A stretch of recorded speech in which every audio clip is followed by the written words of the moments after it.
AI video looks better than ever, but one thing still gives it away: the camera movement. Cinematic videos aren't just about beautiful visuals, they're about how the camera tells the story. In this video, you'll learn how to control cinematic camera movements in LTX 2.3. I'll walk you through the complete workflow, demonstrate several of the most useful camera moves, and share practical tips you can immediately apply to your own AI videos. By the end of this video, you'll have a practical camera library you can use in your own AI films. First, let's take a look at these camera shots.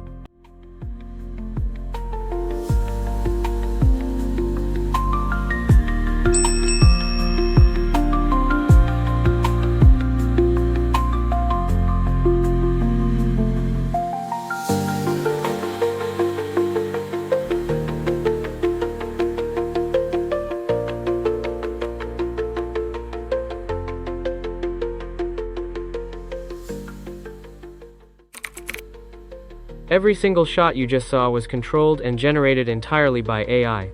What I did was actually incredibly simple.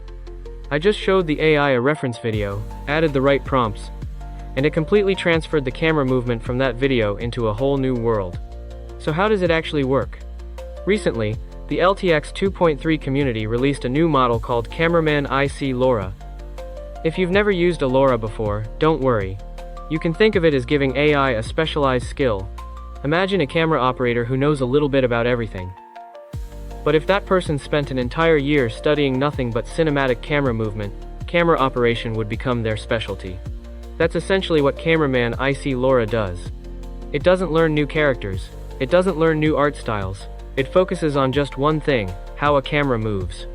So when you provide a reference video, it isn't paying attention to who the character is, whether the background is a forest or a city, or even what the character is wearing. What it really learns is how the camera travels from point A to point B. But does it actually work?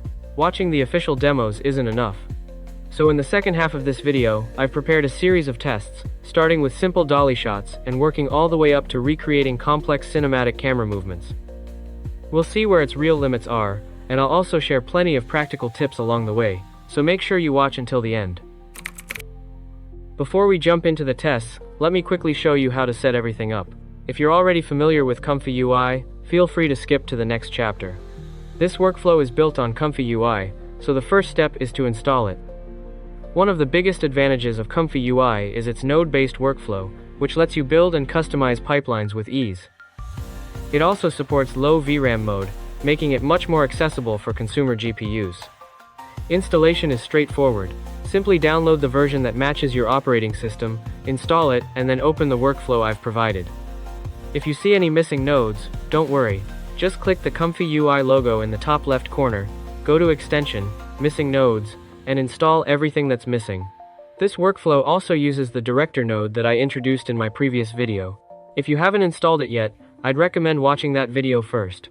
Besides the base model, you'll also need to download two LoRas. The first is Cameraman LoRA. The second is DynamicFlow LoRA. This one is especially important. Without it, the model won't be able to learn camera movements from your reference video. Once everything is installed, restart ComfyUI, and the workflow should load normally. As for all the required models and LoRa's, I've organized everything in the notes that accompany this video. Just follow the instructions and place each file into the correct folder to complete the setup. Next, let's take a look at how to use it. This workflow basically inherits the architecture from my previous LTX 2.3 director video, so if you watch that one, you should be able to get the hang of it pretty quickly. However, there are a few settings you absolutely must adjust. First, load the DynamicFlow LoRa here, and set the strength to 0.6. Next, import your reference camera movement video into the director node. Then, enter your prompt, or provide an image to serve as the initial frame for the generation. For the IC LoRa, choose Cameraman. For the first stage generation, which is the downscale phase, it's best not to go below 960 x 512 in resolution.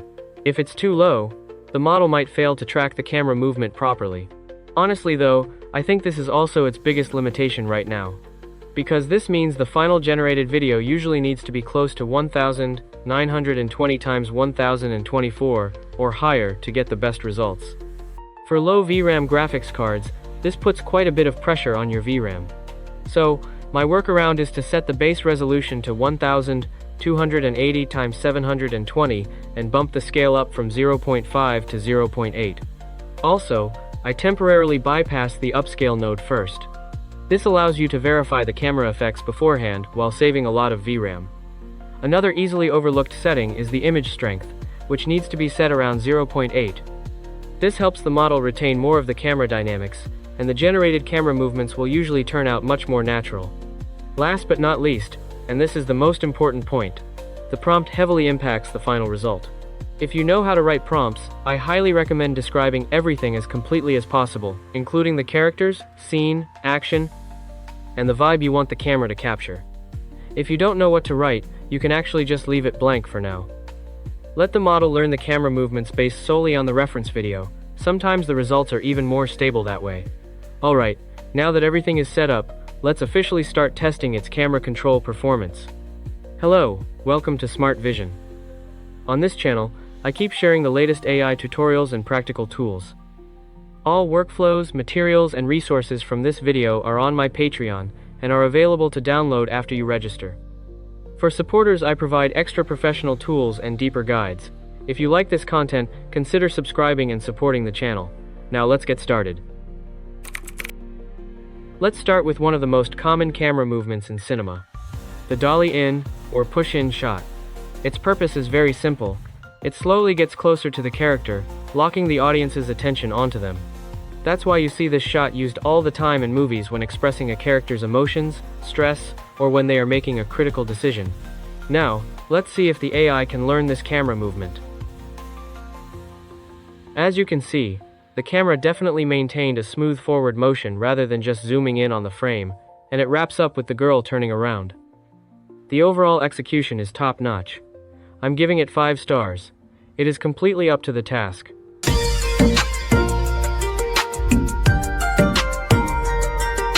For our second test, we have a camera movement that I personally really love, the orbit shot. This is where the camera rotates around the character. You see this shot used all the time in superhero movies, commercials, and music videos. Because it keeps the character perfectly locked in the center of the frame, while the shifting background creates a powerful sense of depth. Let's jump straight into the results. Wow, that absolutely blew me away. The camera nailed the orbit shot perfectly, and the uncle in the center flying in on that hoverbike was definitely a massive surprise. I totally didn't see that coming. Yet, the entire scene looks incredibly natural. For this shot, I'm giving it 5 stars.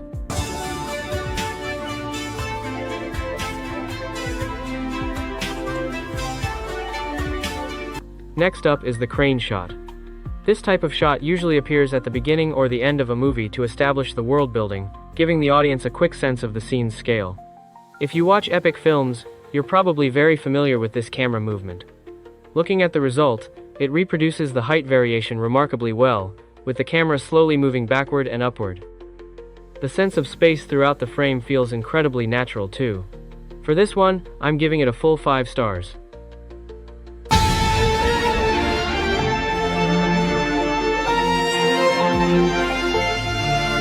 Moving on to the tracking shot. Its biggest characteristic is that the camera follows the character's movement the entire way. You'll see this in almost every action scene, running sequence, or chase down. In my opinion, this is also one of the most practical cinematic shots you can use. As you can see, even though the background on both sides is changing rapidly, the character remains perfectly framed, and the overall pacing is really smooth.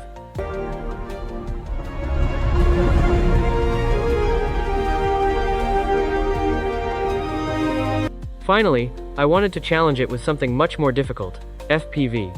The defining feature of an FPV shot is its extreme speed and dynamic camera path changes. It's definitely a massive challenge for AI. As you can see, it maintains most of the camera movement's rhythm, while also delivering a great sense of speed. It looks fantastic. It even added a thoughtful little touch of a miniature airplane on the side to truly make you feel how fast it's going.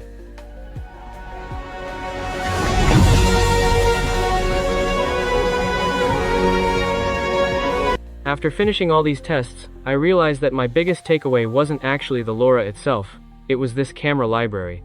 From now on, whenever I create a video, I don't have to search for camera shots or test them all over again.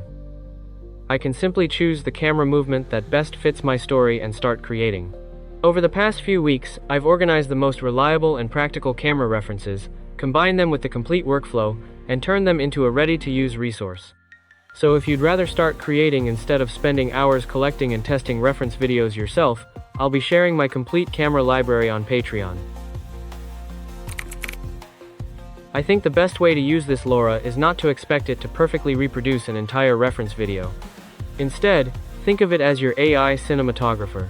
Your prompt tells the AI what to film, while Cameraman IC LoRa tells it how to film it. When those two are working toward the same goal, the results can look incredibly natural and cinematic. But when they conflict with each other, the model has to balance both inputs. As a result, the final camera movement may differ slightly from the original reference. So I would recommend thinking of it as a camera control tool, rather than a camera replication tool. That's it for today's video. If you enjoyed it, don't forget to leave a like and subscribe to the channel. I'll keep bringing you more practical and exciting AI workflows and tools. Thanks for watching, and I'll see you in the next one.